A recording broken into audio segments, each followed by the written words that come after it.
I'm Jax. Welcome back. Hi, I'm Nicola. And I have to tell you this, Nicola. I'd seen, as I was swiping around, this rather cute-looking guy just on the cusp of being a little bit too young for me. And then as I scrolled down his profile, I was presented by not what I expected. All right. I was presented with a price list. A price list? Yes. And it was £120 for an hour. Oh, he And was... £70 for half an hour. He's an escort. Well, yeah, I'm guessing he was a gigolo. Right, and this was on his dating site? Yeah, on dating. on a bog standard dating site. Oh, right. And then even better was his name. I wish I'd made this up. Justin Credible. Just incredible. That is good. That is a good name. Isn't it? So then he uses the dating site to find customers. Well, That's he quite was interesting. only on for a few days. A lot of my female friends were asking for his profile pics to be screenshot. When I went back in, he was already gone. No. So he'd either been X'd by the site or, as I prefer to think, had reached his new client quotient. Yeah. Would have thought that the site would monitor things like that and they'd be like, no, barred. That was far less offensive to me than some Yeah. of the drivel that you see on other people's I would profiles. say that's far less offensive than the dick pics.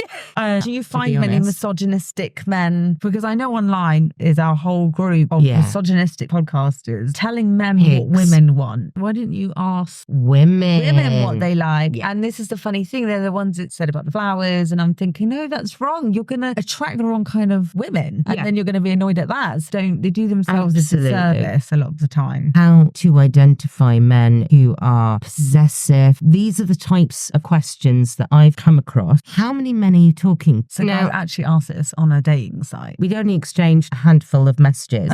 And it's like, how many men are you talking to? 50. I just ignored.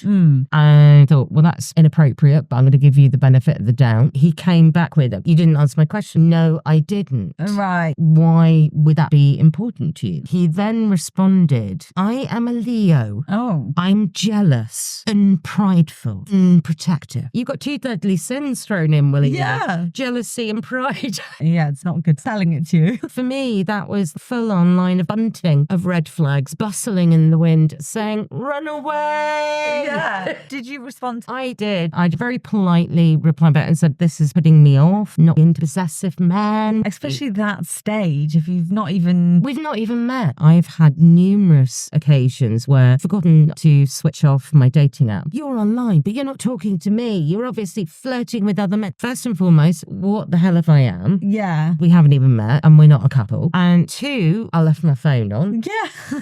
Yeah, I'm doing other stuff. That's the thing with phones now. You can see when people are last online. Can I say, you're also online, be able to see that I'm online. It's really off-putting, I think, their own... Guilty. Yeah. There was a guy I met. I asked him if he had any kids and he said no. And then I happened to see on Facebook, and I was not looking at his profile, he was in a picture with a woman in a hospital, like he just had a baby. Oh my God. Smiling, and I had to double check. I thought, oh, maybe it's his sister or friend. That's more sensible. Yeah. The worst thing is I asked one of my guy friends and he's like, well, don't ask. You'll look like a stalker. But he looks like he's just had an arrival. So I did ask him. I said, I didn't think you had any kids. And he said, well, when you asked me, I didn't. And how long before was this? I'd asked him this maybe 2 weeks before. I'd only known him a couple of weeks. Well, when you asked me, I didn't. And I thought, wow. Good God. He knows I'm his friend on Facebook. He wouldn't want him to go out with me. I thought perhaps it was his nephew or niece. Yes, you would. If It was interesting with like my guy friends. You know, you're nosing at his profile and it came up on my homepage. Yeah. I couldn't unsee it. I think these days, everybody, and I do mean everybody, Yeah. lives their life more so online. Social media. And I was thinking that reviews on things, it would be funny if on these dating apps, like TripAdvisor, we had PrickAdvisor.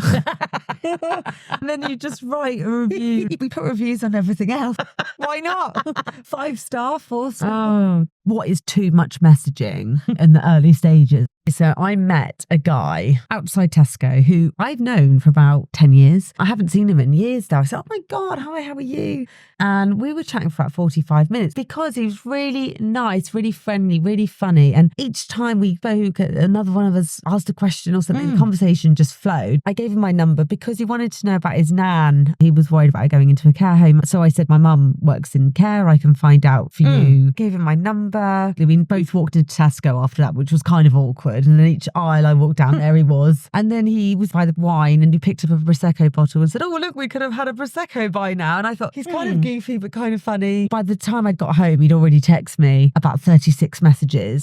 Because I haven't replied. You don't communicate. Hello, Miss Gemini. I knew all Geminis were like this. Oh my God, how did you know I was a Gemini? You have a life. You have things to do. I'd never given him even the impression I fancied him. It was just a conversation. Obviously, I was friendly. Oh, he obviously read a lot more into that. There is a lot of messages. Yeah. If I had gone on a date with him, we had had a drink, what would have happened then? What would you be like then? Oh God, you'd have had 36 messages every hour. They're going to just think they own you or something. There are a whole swathe of men who think that they own you with bizarre questions. Have people forgotten that your sole existence isn't about communicating with them? You actually have a life, you have a job. Well, this guy was communicate.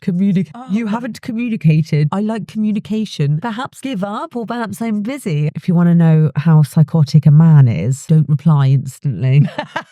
Trust me, if you reply, it doesn't get any better. I remember I dated a guy a little while ago, and as you quite often do on a first dates, you land up talking about your dating experience. Yeah. His immediate response, which did send off amazing red flags in my head, I've been out on a few dates, they were all man haters. No, did they just hate you? Yeah. That's right. And I do notice that with men, if they have this bitter outlook on women, it's normally because women haven't done what they want. Oh, all women are like this. And I'm thinking, is that what you attract? There was one particular guy who gave me an ultimatum. We'd only exchanged 4 or 5 messages, and he asked for my phone number. Yeah. Well, actually, I prefer to exchange a few more messages. I don't want to chat and message forever and a day. Yeah. I have a low boredom threshold. I'm not just going to give out my number willy-nilly. No. And he then came back with, will you give me your number, yes or no? Of course it's going to be a great big fat no. I'm blocking you. I mean, I really wish I didn't give this guy's outside Tesco my phone number, because I've learned a hard lesson where use it, don't abuse it. Anybody who messages that often, you've got some issues. Exactly. You would not believe some of the messages that I've received. And I think probably the worst was a guy I was chatting to, holiday plans later this year. I could come out and meet you. And then almost immediately, because I hadn't responded quickly enough, are you worried that I'm going to rape you? Oh my God. Alarm bells. Are you being serious? Yeah. And fairly obviously, that's quite worrying. Didn't bother to respond. No. I immediately blocked and Very reported specific. him. I actually had a guy say to me once, I'm not a serial killer. So you are. Nobody says they're not a serial killer. It's not. Don't worry, I'm not a serial killer. It really does make me think about, what are men expecting from women on a dating site? It's almost like they're not expecting you to be dating. I remember there was this one particular guy that I was supposed to be meeting up with. We exchanged numbers, and he then came on to my WhatsApp, and he didn't say it was him. Now I figured it probably was him. Yeah, I assume that this is you. And then he immediately came back with, well, how many men do you give your number out to? One, that's none of your business. He did a huge tirade rant of saying that I was a woman of low moral value and worth. Oh my God. Wow. Why does a woman have to say? I find it really bizarre that if you're on a dating site, a man would assume you're not speaking to other people, because isn't that the whole point of the thing? Yeah. Thanks for listening. Hope you've enjoyed our Stupid Cupid podcast. See you later.